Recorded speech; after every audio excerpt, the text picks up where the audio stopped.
My simple biko. Yummy biko. Yan, sarap.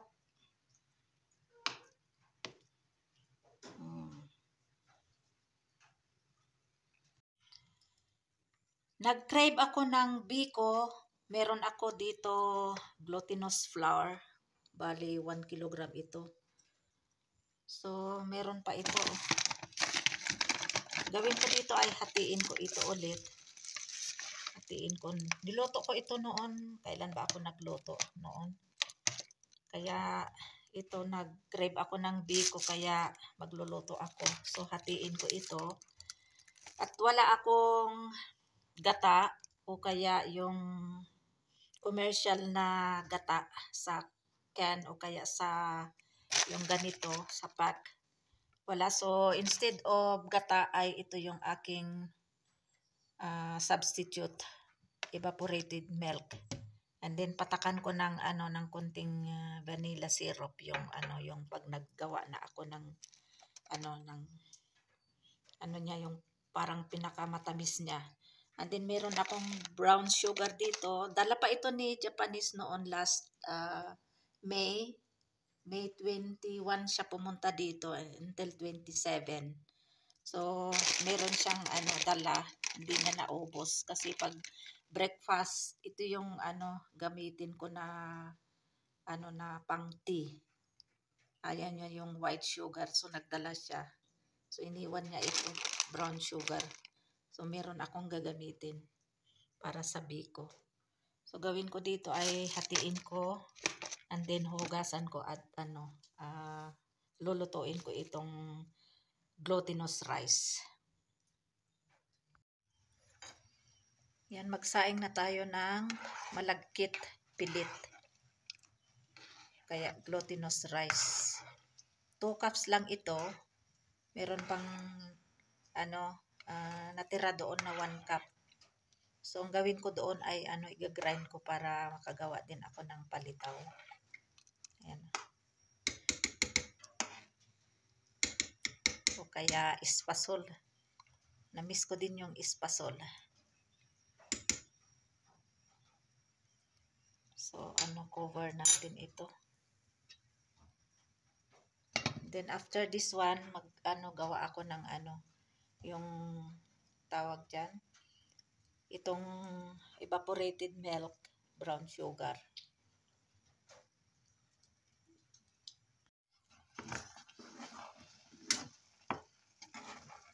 Marami din pala yung 2 cups.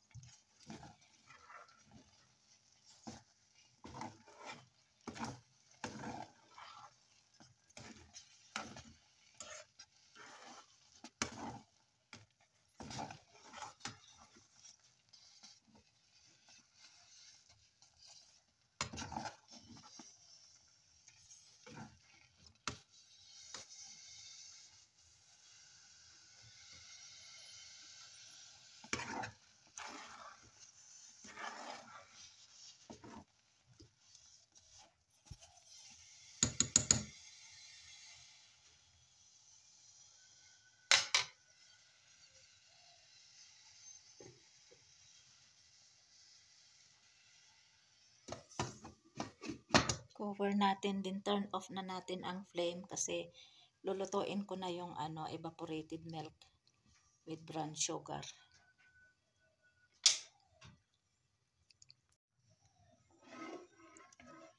Ayan, lutuin na natin ang evaporated milk. This is my substitute. Walang gata coconut milk. Hindi ko nilagay lahat, konti lang yung tinira ko. Kasi konti lang naman yung itong glutinous rice. Then lagyan ko na din ng vanilla essence. Konti lang. Tama na. At saka ito yung brown sugar. Yan. Konti lang.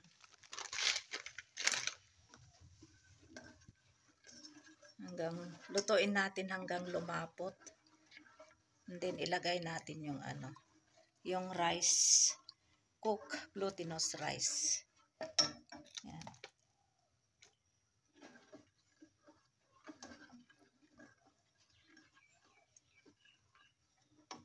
add more brown sugar, maybe not sweet.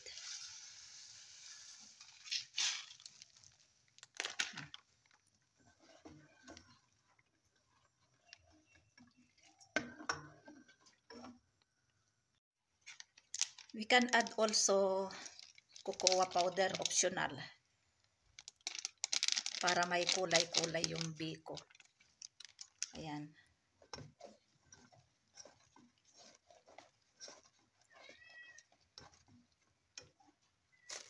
Ito yung cocoa powder. 200 rupees, konti lang.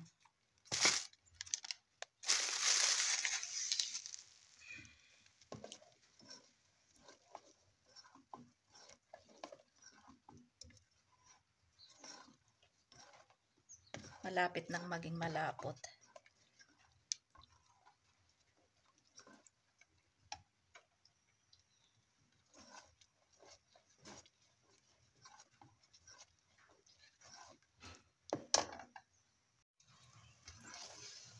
Now it's time to put now this cooked glutinous rice. Ayan. And I keep also for yung latik ba, yung pang toppings. I have to do something for this one. Ayan, yung tinanggalan ko dito.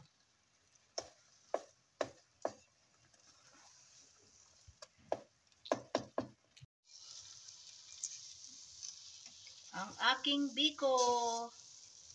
Biko. My simple version to cook biko.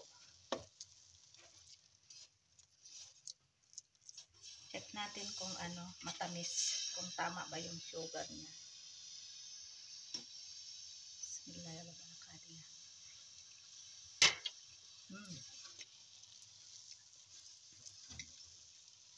Sarap. Even no coconut milk, you can use evaporated milk. Parang ang lasa, the same taste. So I will put now this one in a plate or tray. Then I will cook also this yung latik. So I don't have this fresh coconut. So instead of fresh coconut, I will use desiccated coconut. I will iluluto ko yung desiccated coconut, i-brown ko. And then I will put this one in desiccated coconut brown. So we have to turn off now the flame. Cooking biko, my own version, simple version to cook biko. Special common Filipino kakanin in Philippines.